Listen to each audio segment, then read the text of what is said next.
A Ana Cristina Soares é designer educacional e estudante de acessibilidade em produção de conteúdo aberto em contexto educacional. É atuante voluntária em grupos como o Movimento Web para Todos e o Code Unifesp.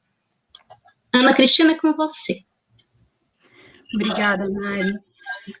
Bom dia, gente. Então, me autodescrevendo, eu sou uma mulher negra, de pele clara. Eu estou usando um óculos de armação laranja. O meu cabelo está cobreado, meio laranja. Eu uso uma camiseta cinza e estou na sala da minha casa. Tem uma TV ao fundo e a parede é branca. Então, vamos lá à apresentação. O meu trabalho, ele fala sobre acessibilidade digital e é um guia prático aplicado a projetos educacionais. Antes, um pouquinho de mim. Eu sou uma designer educacional formada pela Universidade Federal de São Paulo, com aperfeiçoamento em metodologias e tecnologias educacionais pela Universidade Federal do Ceará e pós-graduanda em gestão de projetos pelo Instituto Federal do Rio de Janeiro. Além disso, atuo como revisora audiodescritora no Laboratório de Audiodescrição e Produção de Outras Tecnologias Assistivas na Latitex e voluntária do Movimento Web para Todos. E também sou extensionista do Code da Unifesp, que é um grupo de pesquisa em comunicação, design e tecnologias digitais. Antes, um pequeno contexto sobre o que é o design educacional, que para a maioria das pessoas ainda é um pouco estranho. O design educacional é um campo do design que estuda, arquiteta e programa projetos utilizando processos de aprendizagem. Principalmente durante a pandemia de Covid-19, esse profissional ele foi mais do que nunca requisitado para as temidas aulas online. E foi durante a graduação, na disciplina de Interação Humano-Computador e no curso da Mergo de Acessibilidade Digital, que decidi me dedicar a estudar mais sobre acessibilidade. Durante minha pesquisa para o TCC, eu vi que acessibilidade não é um tema recorrente nesse campo do design e também no meio educacional, mesmo sendo algo super necessário. Mas são diversos motivos, seja pela dificuldade em entender ou mesmo por não achar muito estético. A maioria das pessoas acaba achando que trazer acessibilidade vai deixar o conteúdo um pouco sem graça, um pouco sem vida, um pouco sem cor. E não necessariamente isso vai acontecer. Desde então, esse virou o meu campo de estudo e também aplicação no dia a dia em projetos e em diversas esferas. Para conceituar esse trabalho, eu utilizei uma fundamentação teórica um pouco técnica, como a norma NBR da BNT, referenciada no Guia Prático de Acessibilidade do Ministério Público de São Paulo, que define a possibilidade de condição de alcance, percepção e entendimento para a utilização com segurança e autonomia em espaços físicos. No meio digital, o que vigora é a Lei Brasileira de Inclusão da Pessoa com Deficiência, que informa que a acessibilidade é um direito que garante à pessoa com deficiência ou com mobilidade reduzida viver de forma independente e exercer seus direitos de cidadania e de forma e de participação social, conforme as melhores práticas e diretrizes adotadas internacionalmente. Além disso, o desenho universal de aprendizagem, que é um modelo prático que amplia as oportunidades de desenvolvimento de cada estudante por meio do planejamento pedagógico, os 7 princípios do design universal, que prevê o uso do produto em diferentes situações, as múltiplas funcionalidades que podem ser atribuídas a habilidade do usuário, não importando a idade ou a barreira. E, principalmente, a WCAG 2.0, que tem diversas recomendações com a finalidade de tornar o conteúdo da web cada vez mais acessível. Mas por que criar projetos acessíveis? Um projeto acessível, ele garante que as pessoas, elas não terão rejeição ao seu produto, não terão rejeição ao seu projeto. Porque ser acessível não é apenas garantir que essa pessoa, que uma pessoa com deficiência acesse seu conteúdo, mas também que torne todo tipo de pessoa incluso ao seu conteúdo. A acessibilidade digital é uma requisição legal. De acordo com a Lei Brasileira de Inclusão, ela é obrigatória no site de empresas com sede ou representação comercial no Brasil ou por órgãos do governo. O desafio colocado para profissionais, principalmente na área da educação, ou que desenvolvem projetos, é criar ou adaptar seus próprios conteúdos, isto é, sites, blogs, jogos, aplicativos, conforme a sua necessidade pessoal e o que se pretende com o produto final. Isso marca a fluidez da informação e valorização do conhecimento. A proposta desse trabalho é justamente auxiliar esses profissionais que têm a missão de criar ou executar o desenho desse produto ou projeto, para que tenham esse olhar de alteridade, de empatia, diminuindo rupturas e lacunas no acesso. E isso só foi possível graças à inquietação em ter um documento para o dia a dia que eu não vi no momento que eu estava estudando. Quando a gente fala de acessibilidade, às vezes fica muito limitado. A gente só pensa no que é muito visível. Em geral, a gente associa apenas a pessoas que são cegas, surdas, que estão em cadeiras de rodas, mas não necessariamente. Pessoas com deficiências permanentes ou temporárias, com alguma limitação situacional, limitação de leitura, com baixa representatividade ou familiaridade digital. Pensa que hoje eu estou falando de São Paulo, mas, por exemplo, para uma pessoa que está em uma localização remota, que não tem acesso a uma boa internet, se o conteúdo que você está disponibilizando não está acessível, não está claro, é muito pesado para essa pessoa utilizar em seu dispositivo, ela não vai ter acesso a esse conteúdo.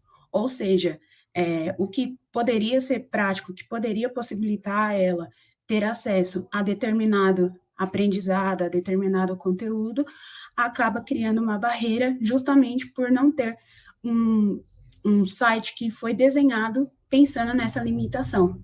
Da mesma maneira como pessoas idosas, por exemplo, que podem ter alguma limitação na hora de enxergar, na hora de digitar, ou mesmo na hora de entender a linguagem que está sendo colocada ali.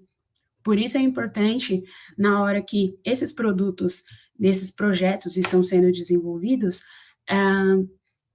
que não somente seja utilizada ferramentas, que é algo que a gente vai explorar, mas também que os usuários, as pessoas para quem esses projetos serão disponibilizados, eles sejam consultados. Afinal, são essas pessoas que farão uso do seu projeto, do seu produto.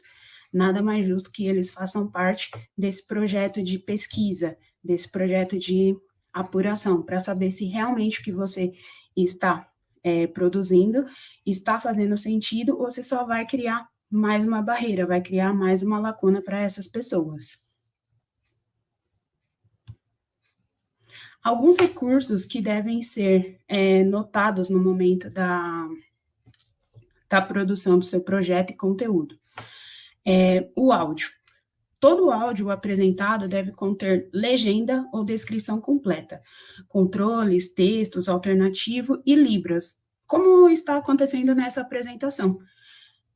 Muitas pessoas deduzem que somente Libras é suficiente para tornar o áudio acessível. Entretanto, surdos oralizados dificilmente fazem uso dessa linguagem.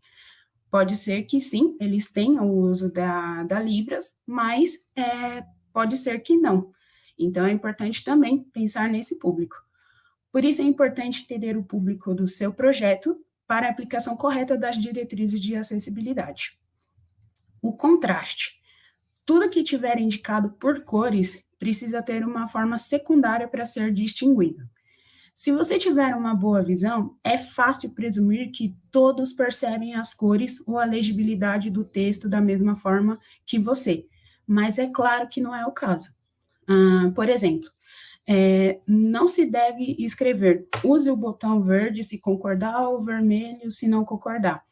Para que o texto seja legível, é necessário ter contraste suficiente com o plano de fundo do ambiente, deixando bem claro ao que se propõe. Cores. As paletas devem ser simples e não pode ser a única fonte de informação. Cores com alto contraste entre si podem dificultar a leitura e o entendimento do leitor, principalmente de usuários de leitores de tela e com TEA, o transtorno do espectro do autismo. Cores claras e brancas são as melhores opções para projetos e sites, pois destaca os elementos em primeiro plano, respeitando o contraste. Também é importante observar na questão do contraste, tem algumas ferramentas, sim, que disponibilizam isso, mas principalmente em determinados pontos em determinadas deficiências da visão, alguns contrastes de cores não funcionam. O azul, por exemplo, é a melhor cor que funciona em diversos aspectos, mas, por exemplo, se você coloca um preto e um amarelo, pode ser que ele não funcione muito bem, porque o contraste, ele é muito pesado, pode não funcionar para determinado público. As imagens estáticas devem ser adequadas ao ambiente e devem conter descrição. Toda imagem deve ser adequada ao ambiente sem qualquer prejuízo, quando acionados os dispositivos de conforto do usuário. Deve conter a descrição, isso para usuários de leitores de tela, e não deve apresentar elementos confusos, como cores e fontes vibrantes. Para a questão da imagem, também é importante que, na escolha da imagem, também, dependendo do conteúdo que você está propondo, validar se realmente é relevante, pois, pela questão, também se vai deixar o seu conteúdo muito pesado, se vai fazer sentido no momento em que a pessoa que não tem um dispositivo adequado ou que não tem banda larga o suficiente para acessar, vai conseguir acessar esse conteúdo. Então, é algo que deve ser validado no momento que você está fazendo esse projeto.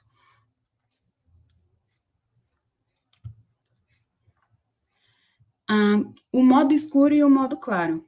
A opção de escolha pelo modo escuro ou claro facilita e melhora o desempenho dos usuários na maioria das vezes. Praticamente, pelo menos eu sou a pessoa que prefere sempre o modo escuro. E também já tem algumas pesquisas que denotam que o modo escuro é melhor para a visão humana. Em pessoas com visão normal ou visão corrigida para o normal, o desempenho visual tende a ser melhor com o modo claro, enquanto algumas pessoas com cataratas e distúrbios relacionados podem ter o desempenho melhor com o modo escuro. Por outro lado, a leitura de longo prazo no modo de luz escuro pode estar associada à miopia.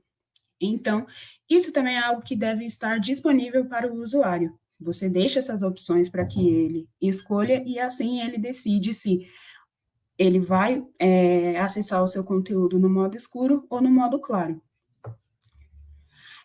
Minimizar as distrações, como animações, fontes não convencionais e sons de fundo. Quantas vezes, acho que hoje em dia isso é pouco comum, mas isso era muito comum Antes, quando você entrava em sites e vinha um som do nada e você não sabia o porquê estava tocando aquela música e era super irritante. Hoje em dia isso é bem menor. E hoje em dia o Chrome ele também sinaliza de onde está vindo aquele áudio, mas antes isso era um baita problema.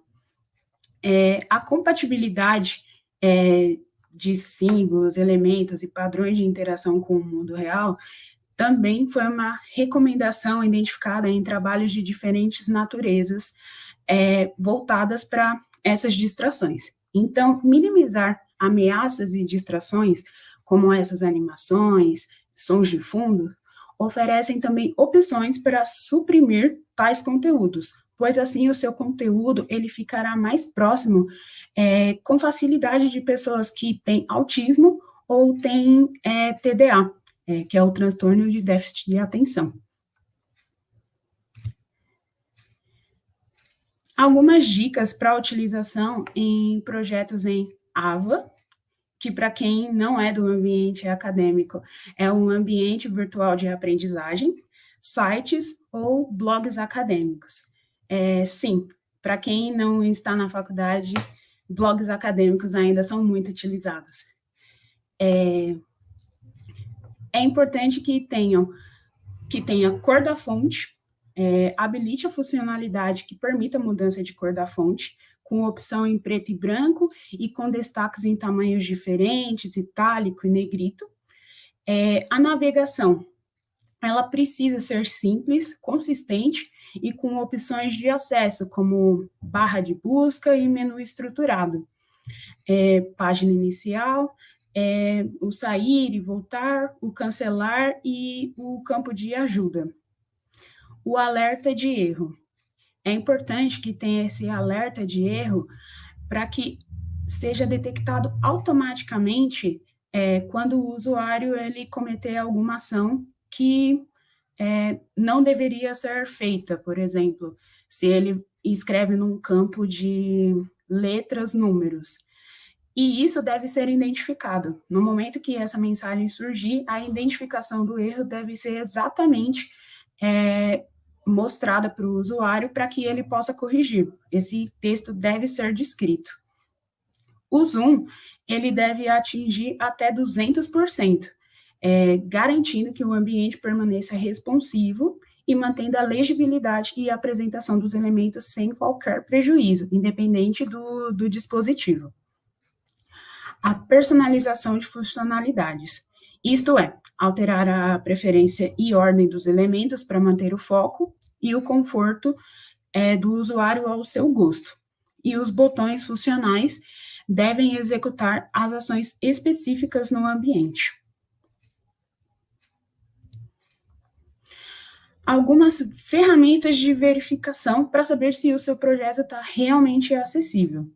Esses aqui são alguns plugins que podem auxiliar no seu dia a dia, no seu projeto. Eles são compatíveis com o Chrome e é muito fácil de utilizar eles. O Lighthouse ele é uma ferramenta disponível no Chrome, mas também pode ser usada como um comando. Ele verifica os erros de desempenho e acessibilidade no site. Esse algoritmo de contraste perceptual avançado é uma nova maneira de calcular o contraste com base em pesquisas modernas sobre percepção de cores. E o Chrome, ele inclui um recurso experimental de relação de contraste por esse algoritmo.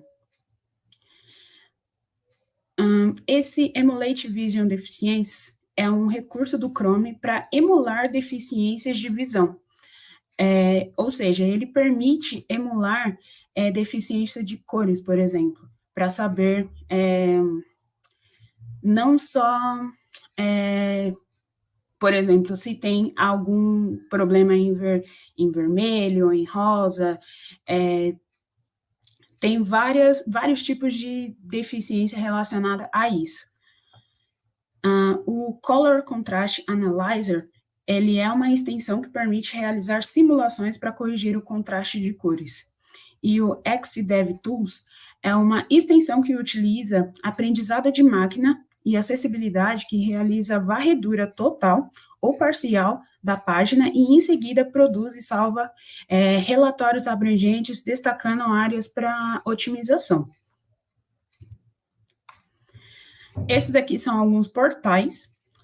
Esse ASIS, ele é um avaliador e simulador de acessibilidade disponibilizado pelo governo federal. Ele é muito bom, mas com a instabilidade do nosso governo, pode ser que às vezes ele saia do ar. Então, tem outras possibilidades, mas quando ele está no ar, ele é muito bom. A calculadora de contraste, ela foi criada e disponibilizada pela Universidade Federal do Rio Grande do Sul.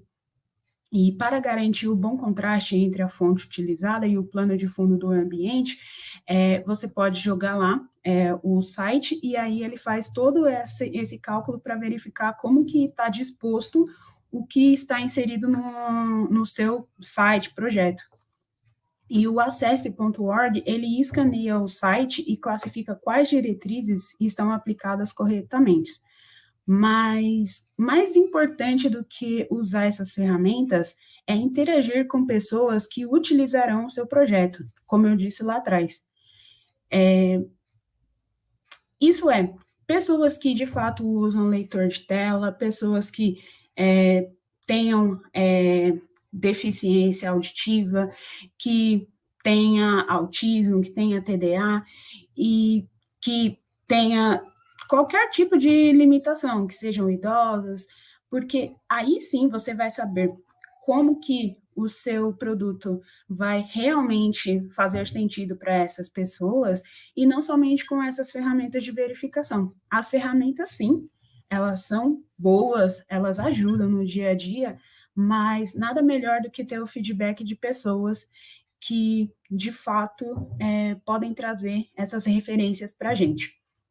Então, sempre que possível, vá atrás dessas pessoas para ver o ponto de vista delas, ver o que está fazendo sentido, ver se o que está sendo disposto vai funcionar, se no dispositivo que essas pessoas estão utilizando não fica pesado, se abre totalmente o que você está colocando, se todos os elementos que estão inseridos, de fato, eles funcionam. Isso é muito importante, principalmente quando a gente que já utiliza por muito tempo a internet sabe que tem sites ruins, que tem plataformas ruins, é nosso dever, como pessoas que trabalham com web, que fazem isso, tornar ela melhor, tornar ela acessível e fazer ela um ambiente comum para todos. Então, aqui tem algumas referências que vocês podem consultar dentro da área de acessibilidade. Junto com essas todas que eu coloquei lá atrás, depois eu posso disponibilizar o meu GitHub, que está tudo no meu trabalho, que foi feito garimpando todas essas informações no modo mais macro, mas essas são as principais referências que eu utilizei para compor esse trabalho, como Marcelo Salles, que ele é um designer especialista com foco em acessibilidade digital, e ele é o criador do guia WCAG na versão em português com cards, é incrível. Ele traz muito conteúdo sobre isso e me possibilitou enxergar como que isso poderia fazer sentido, principalmente em outros âmbitos, não somente no design, mas em outras esferas, como a que eu atuo no âmbito educacional. A Thalita Pagani, que também é especialista nos estudos de acessibilidade e criadora do Projeto Gaia, que é uma proposta de guia de recomendações de acessibilidade web com foco em aspectos do autismo. É muito importante também acompanhar o trabalho dela, que ela traz uma outra perspectiva de como tornar a web acessível para essas pessoas. O World Wide Web Consortium desenvolve padrões internacionais, como em algum momento a gente já esbarrou com esse conceito, e ele é o criador do WCAG 3. E o Movimento Web para Todos, além de mobilizar profissionais de diversas áreas para promover uma web mais justa, ele também fornece diversos conteúdos e pode analisar o site gratuitamente para saber se está acessível. Provavelmente eu estarei lá fazendo essa análise, mas mais importante se tiver dúvida, lá tem diversos materiais. Se você também quiser fazer parte, também estamos aí. E se você tiver dúvidas, é isso. E também uma outra fonte de conhecimento riquíssima é o blog de desenvolvedores do Chrome, que também traz diversas dicas e atualizações de ferramentas e plugins que podem ser usadas no dia a dia. Porque a preocupação em tornar a web mais acessível, eu achei bem interessante que saiu de dentro para fora. Então, ali está repleto de ferramentas, repleto de dicas que podem auxiliar no dia a dia e que promovem essa web mais justa e com menos lacunas e barreiras. Então, obrigada. Esses são os meus contatos e aqui, nesse QR Code, é o meu LinkedIn. Se tiverem alguma dúvida, podem me mandar por e-mail, pelo Discord do AfroPython ou aqui no YouTube. Parabéns, Ana Cristina, pela sua palestra, muito boa a sua apresentação e ela é essencial para os dias de hoje. Muito obrigada. Agora vamos abrir um pouco para as perguntas, os comentários do chat. Temos alguns comentários. Existe uma dúvida aqui: existe alguma ferramenta para aplicativos híbridos nativos para análise de acessibilidade? Eu tenho um projeto pessoal e queria fazer essa análise. Pergunta do Davi Carlos. Esse projeto, se ele não tiver na web, por exemplo, você pode fazer ele de maneira um pouco mais manual, seguindo essas dicas, mas também com essas ferramentas de plugin. Ela também possibilita, se ela estiver hospedada, que faça essa checagem. Mas também, com essas dicas, de maneira que você possa consultar elas manualmente, você também consegue ter a percepção de como que elas estão funcionando, se está adequado ou não para o que você está oferecendo. Além de também fazer os testes com outros dispositivos e com pessoas que irão, de fato, utilizar o que você está produzindo nesse conteúdo.